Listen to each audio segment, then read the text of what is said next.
एक माँ ने अपने 7 बच्चों को जन्म लेते ही पानी में बहा दिया, लेकिन 8वें बच्चे को नहीं बहाया और वही 8वां बच्चा आगे जाकर बना महाभारत का सबसे शक्तिशाली और महान योद्धा। आखिर 7 बच्चे को पानी में बहा देना क्या कोई मजबूरी थी या फिर कोई सजा या फिर कोई श्राप? जब समुद्र मंथन से कामधेनु गाय निकली तो देवता ने उस गाय को ऋषि वशिष्ठ को सौंप दिया। वह गाय सब कुछ इच्छा अनुसार फल प्रदान करती थी। एक दिन प्रकृति के देवता 8 वसुओं वशिष्ठ ऋषि के आश्रम में पहुंचे। वहां उन्होंने कामधेनु गाय को देखा। तब उसमें सबसे बड़े प्रभास वसु की पत्नी को उस गाय के ऊपर मोहित हो गई। तब वसु प्रभास ने अपनी पत्नी की इच्छा पूरी करने के लिए सभी वसुओं ने मिलकर वह गाय चुरा ली। जब ऋषि वशिष्ठ को यह पता चला तो वे क्रोधित हो गए और श्राप दे दिया। हे वसुओं, तुम देव होकर भी लालच और लोभ के वश में आ गए, इसीलिए मैं तुम्हें श्राप देता हूँ कि तुम्हें मनुष्य जन्म लेना होगा। सभी वसु घबराकर क्षमा मांगने लगे और सबने प्रभास का नाम दिया। तब ऋषि वशिष्ठ को निर्दोष 7 वसु के ऊपर दया आ गई। तुम 7 वसु जन्म लेते ही मुक्त हो जाओगे, लेकिन यह 8वां वसु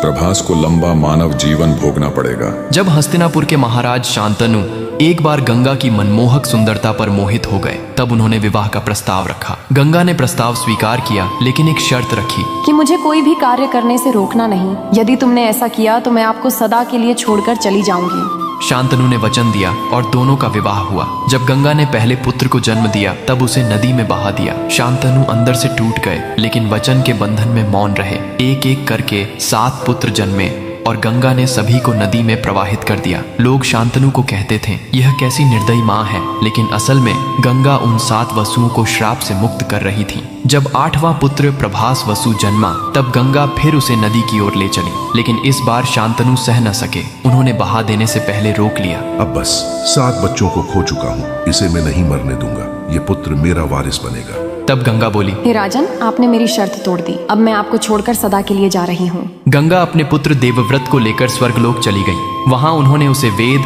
शास्त्र, धनुर्वेद और युद्ध कला की शिक्षा दी। जब देवव्रत युवा हुए, गंगा ने उन्हें उनके पिता शांतनु को सौंप दिया। आगे चलकर देवव्रत ने अपने पिता की खुशी के लिए आजीवन ब्रह्मचर्य का व्रत लिया। यही व्रत ने उन्हें नाम दिया गंगा पुत्र भीष्म पितामह। तो दोस्तों, अब मुझे यह बताओ कि महाभारत का सबसे बड़ा योद्धा कौन था?